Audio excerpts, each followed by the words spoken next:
अनुराधा, अरे ओ अनुराधा, कहाँ रह गई? जल्दी से मेरी पूजा की थाली ला, मुझे मंदिर जाने में देर हो रही है। जी माँ जी, ये दीजिए आपकी पूजा की थाली। ला दे। अच्छा सुन, मेरे वापस आने तक मेरा नाश्ता तैयार रखना और ढीलों की तरह काम मत करना, फुर्ती से जल्दी काम करना। मेरे आने तक सारा काम निपटा लेना। आज दिन में पंडित जी ने भी आना है तो उनके भोजन का भी प्रबंध करना है। अब बेफिक्र रहिए माँ जी, सब काम हो जाएगा। ये है सुलोचना देवी, जो कि वर्मा परिवार की मुखिया है। सुलोचना अपने दो बेटों आकाश और गगन के साथ नागपुर में रहती थी। अनुराधा आकाश की पत्नी थी और छोटे बेटे गगन की शादी की बात करने के लिए ही आज पंडित जी उनके घर आने वाले थे। सुलोचना देवी मंदिर चली जाती है और अनुराधा घर का सारा काम निपटाकर फिर पंडित जी का भोजन तैयार करने में जुट जाती है। दिन के समय पंडित उनके घर आता है। पंडित जी, मेरे छोटे बेटे के लिए कोई गोरी सुंदर अमीर लड़की का रिश्ता बताइए। आपकी बड़ी बहू अनुराधा का रिश्ता भी मैंने ही करवाया है। क्या आपको उसमें कोई कमी नजर आई? अब आपसे क्या ही छुपाना पंडित जी, आप तो जानते ही हैं वो गरीब घर से है तो उसकी शादी में हम अपने ज्यादा शौक पूरे नहीं कर पाए थे। ऊपर से कामकाज में भी उसका हाथ जरा ढीला है, इसलिए अब मेरा सपना है कि मैं एक अमीर घर की लड़की लेकर आऊं। ठीक है सुलोचना जी, मैं आपकी कही हुई बातों का ध्यान रखूंगा। भोजन करके पंडित जी वहां से चले गए। सुलोचना देवी का स्वभाव बहुत ही लालची किस्म का था। उसके पति का कपड़ों का बहुत बड़ा व्यापार था, जिसे अब उसका बड़ा बेटा संभालता था। वहीं छोटा बेटा गगन एक बैंक में मैनेजर था। संपन्न परिवार होने के बावजूद भी सुलोचना का स्वभाव लोभी था और इसलिए वो अपनी बड़ी बहू के साथ भी बुरा बर्ताव करती थी। अनुराधा भले ही गरीब परिवार से थी, लेकिन उसका स्वभाव अच्छा था। सुलोचना उसे कितना भी भला बुरा कहती, लेकिन वो कभी उसकी बातों का पलट कर जवाब नहीं देती थी। एक रोज, भाभी अगर नाश्ता रेडी हो गया तो जल्दी से दे दो, मुझे ऑफिस के लिए लेट हो रहा है। बस 5 मिनट गगन। ओफो भाभी, पता है मुझे रोज ऑफिस के लिए लेट हो जाता है, सिर्फ आपकी वजह से। तो मैं भी क्या करूं गगन, घर के बहुत सारे काम होते हैं, अकेले सारे काम निपटाने में देर तो हो ही जाएगी। तो आप भैया से कहकर एक नौकर क्यों नहीं रख लेती? अगर अपनी भाभी की इतनी चिंता है तो मेरे लिए एक देवरानी ले आइए। 2 बहुएं होंगी तो काम भी आधा हो जाएगा। बात तो सही कह रही हो आप, कोई बात नहीं, भगवान ने चाहा तो जल्द ही आपकी ये मुराद भी पूरी हो जाएगी। ऐसे कुछ दिन बीत जाते हैं।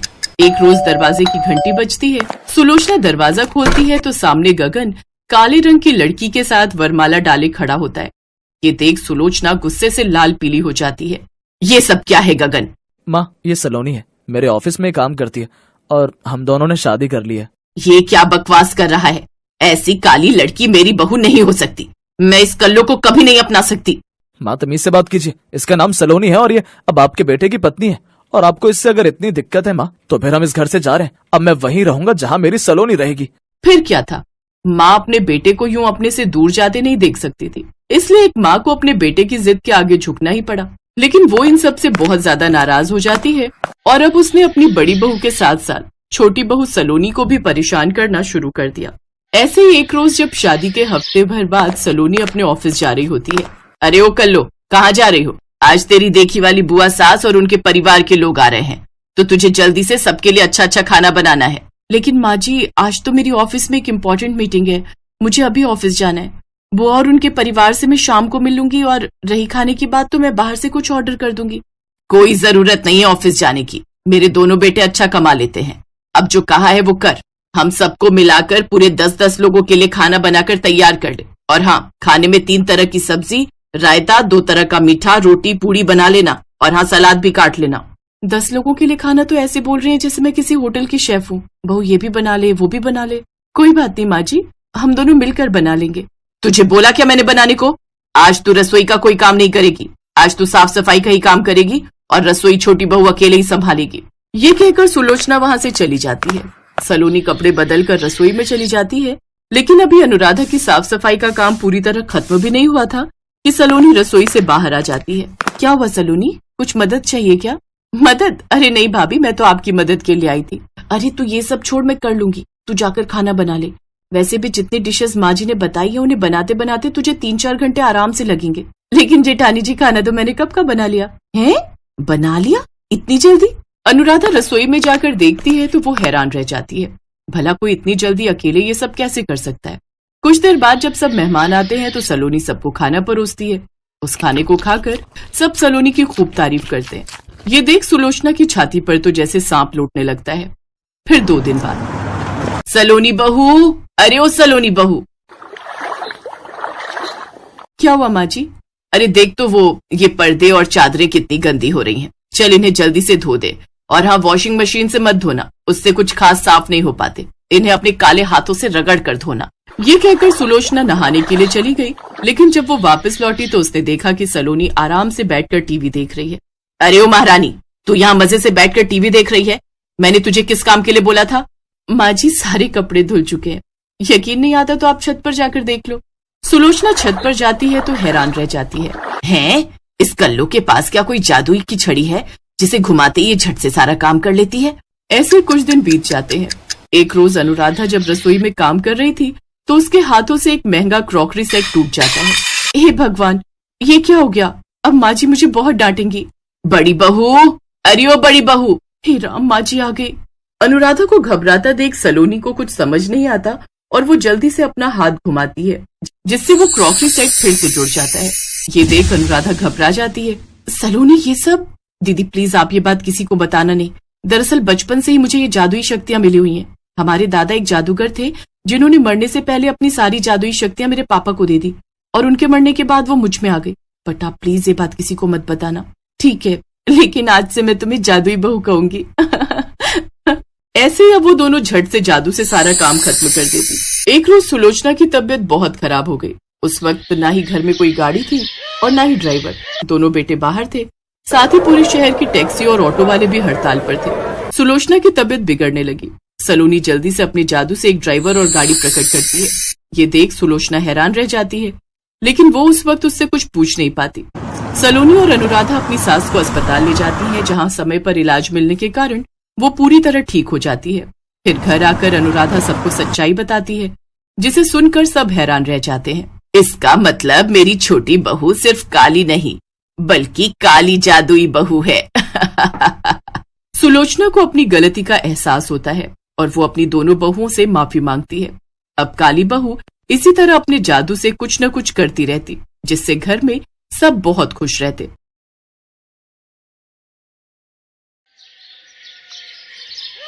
रजनी घर की बड़ी बहू थी, पर बड़ी बहू वाला सम्मान उसे आज भी कोई नहीं दे रहा था, जबकि आज उसके परिवार में इतना बड़ा खुशी का माहौल था। फिर भी रजनी को सबसे पीछे रखा गया था। अरे दीपक, ज्योति आगे आओ। कहाँ फोटो में पीछे खड़े हो? रजनी तू पीछे खड़ी हो, ज्योति तेरे आगे खड़ी होगी। माँ जी, वो रजनी भाभी खड़ी थी इसलिए मैं पीछे ही खड़ी हो गई। अरे वो क्या करेगी फोटो में आकर? उसकी कोई शक्ल है फोटो खिंचवाने वाली? ऐसी काली भद्दी से तो दिखाई देती है। ज्यादा आगे खड़ी होने के लिए कहा करे तो उसको पीछे कर दिया कर, समझी? ठीक है माँ जी। माँ, ज्योति, बातें खत्म हो जाएं तो फोटो खिंचवा लेना। अरे रुको रुको, आओ माँ जी। रजनी काले रंग की थी, इसी कारण जब वो सरला के घर में बहू बनकर आई तो वो भी उससे नफरत करने लगी। रजनी स्वभाव की बहुत अच्छी थी, इसी कारण मनोज ने उससे शादी की थी। मनोज और रजनी दोनों ही बहुत सीधे साधे थे, जबकि दीपक और ज्योति दोनों चालाक थे। पर रजनी की सास को अपनी छोटी बहू ज्योति और बेटे दीपक से ज्यादा लगाव था, इसीलिए वो हर समय रजनी को उसके काले रंग के लिए ताने देती रहती थी। माँ जी, ये देखो, मैंने सारी फोटोज सोशल मीडिया पर अपलोड कर दी है। उस रजनी की तो एक भी नहीं की ना? नहीं नहीं माँ जी, मैंने उन्हें हर फोटोज में से क्रॉप कर दिया है, यानी काट दिया है। सास और ज्योति दोनों हंसने लगती हैं। रजनी रोती हुई कमरे में चली जाती है। तभी उसे बाहर से अपने ससुर और पति की आवाज आती है। दीपक, ओ दीपक। पिताजी, ये तो बैडमिंटन खेलने क्लब गए हैं। इस लड़के ने सब बर्बाद कर दिया। एक बात बताओ बहू, ये परसों निखिल की शादी के लिए तुमने और दीपक ने कितने की शॉपिंग की थी? जब अपनी दुकान में बढ़िया कपड़े हैं तो बाहर से इतने महंगे क्यों खरीदे? अरे क्या बच्चों से सवाल कर रहे हो? बच्चों सी हरकत तो तुम्हारे लाडले बेटे ने की है। पूरे 8 लाख रुपए के कपड़े खरीदे हैं। ऐसा कौन करता है भला? है? अपने घर की शादी में भी कोई इतने महंगे कपड़े नहीं लेता। फिर ये तो दूर के रिश्ते में शादी थी, और जब अपनी दुकान पर कपड़े थे, बढ़िया कलेक्शन था, फिर भी बाहर से खरीदे। क्या हो गया पापा जी, अगर हम दोनों ने महंगे कपड़े बाहर की दुकान से खरीद भी लिए, हमारी अपनी दुकान पर हमें कुछ पसंद नहीं आया, कोई बढ़िया माल था ही नहीं। और हाँ, चिंता मत कीजिए, मैं अपने पापा को बोलकर आपके अकाउंट में डलवा दूंगी। मेरे से जुबान लड़ाती हो बहू, हैं? तुम्हें आए 1 साल भी नहीं हुआ और मेरे आगे इतना बोल गई। रजनी बहू को 3 साल हो गए, आज तक मेरे से ऊंची आवाज में बात नहीं की। वो इसलिए क्योंकि रजनी भाभी के मायके वाले मेरे मायके वालों जितनी बराबरी नहीं रखते, समझे? बहुत बोलिए आप। ज्योति, तुम पापा से बहुत जबान लड़ा रही हो। जेठ जी, मेरे से फालतू बोलने की तो जरूरत है नहीं। जाकर अपनी काली बीवी के आगे बोलो, वही इस घर में भीगी बिल्ली बनी घूमती है। ज्योति, तुम अपने ससुर और जेठ से किस तरह बात कर रही हो? मुझे तुमसे ये उम्मीद नहीं थी। मैं ऐसे ही बात करूंगी, समझिए आप। पापा, ये हिसाब की किताबों में कुछ नहीं लिखा। दीपक ने अपने लिए एक फ्लैट और गाड़ी खरीदने में इस साल की कमाई के दुकान के सारे पैसे लगा दिए। अब कपड़ा कहां से आएगा? कर्जदार सिर में घूमेंगे। क्या हो रहा है ये सब? दीपक, तूने बिना पूछे फ्लैट और गाड़ी कैसे खरीद ली? तुझे पता है दुकान के वो रुपए माल के लिए रखे थे। मन तो कर रहा है जोरदार थप्पड़ लगाऊं तुझे। पापा, ये मत भूलो, हाथ उठाना मुझे भी आता है। क्या तू मुझ पर, मेरा अपना खून, अपना बेटा मुझ पर हाथ उठाएगा? ओह हे ईश्वर! क्या हुआ आपको? मनोज, दीपक, हे भगवान! रजनी, डॉक्टर को फोन करो। जी जी। बहुत देर हो गई। रजनी के ससुर नहीं बच पाए, उनका देहांत हो गया। दीपक और ज्योति ने तो चालाकी से पहले ही सब कुछ हथिया लिया और अपने नए फ्लैट में रहने चले गए। मनोज ने दुकान बेचकर कर्ज चुका दिया, पर अब वो बहुत गरीबी की हालत में आ चुका था। माँ जी, ये कुछ खा लीजिए। मुझे भूख नहीं है बहू, मेरा अपना बेटा ही नालायक निकलेगा, ये मैंने कभी। चुप हो जाइए माँ जी, हम हैं ना आपके साथ, सब ठीक हो जाएगा। पर ठीक कुछ भी नहीं हो रहा था। मनोज के पास अब इतने पैसे भी नहीं थे कि वो घर में खाने के लिए सब्जी दालें भी खरीद सके। माँ जी को दवाई देनी है, घर में न दाल है न कोई सब्जी, क्या बनाऊं? एक बार ज्योति के घर जाकर देखूं क्या? रजनी घर में बिना बताए ज्योति और दीपक के फ्लैट पर जाती है। रजनी भाभी, हमने कोई खैरात बांटने के लिए धर्मशाला नहीं खोल रखी है जो मुंह उठाकर यहाँ चली आई, निकलिए यहाँ से। ज्योति रजनी की कोई मदद नहीं करती। वो रोती हुई घर की तरफ जा रही थी, पर उसके हाथ खाली थे। वो सड़क के किनारे बढ़ने एक पेड़ के नीचे बैठ गई और खूब रोने लगी। हे भगवान, अब मैं घर कैसे जाऊं? मनोज भी काम की तलाश में गए हुए हैं, पता नहीं कब तक लौटेंगे। माँ जी घर में भूखी हैं, वो मेरा इंतजार कर रही होंगी। ज्योति रो रही थी कि तभी उसकी आवाज सुनकर वहां एक देवी प्रकट होती है। तुम क्यों रो रही हो पुत्री? आप कौन है? मैं वृक्ष देवी हूँ, मुझसे अपना दुख कहो। क्या दुख है तुम्हें बेटी? रजनी वृक्ष देवी को अपना सारा दुख बताती है। रजनी, जो व्यक्ति अपने दुख भूलकर दूसरों के दुख के बारे में चिंता करता है, वह सच में महान है। और तुम अपनी सास और अपने परिवार के लिए अपने से ज्यादा सोच रही हो, इसलिए मैं तुम्हारी मदद अवश्य करूंगी। वो देखो, जमीन पर गिरते हुए तुम्हारे दुख के आंसू जादुई हो गए। ये आंसू सोने के सिक्कों में बदल गए। रजनी देखती है, उसके आंसू सचमुच सोने के सिक्कों में बदल रहे थे। अब ये सोने के सिक्के तुम्हारे हैं, उनकी सहायता से अपने दुखों को दूर करो। हमेशा खुश रहना बेटी। इतना कहकर वृक्ष देवी वहां से गायब हो गई। रजनी सोने के सिक्के उठा लेती है और घर आकर अपनी सास और मनोज को सारी बात बताती है।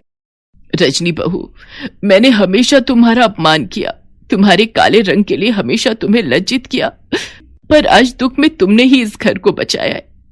मुझे माफ कर दो बहू, तुम सचमुच बहुत अच्छी हो। माँ जी, मैंने आपकी किसी बात का कभी बुरा नहीं माना। अब हम खुशियों का मिलकर स्वागत करेंगे।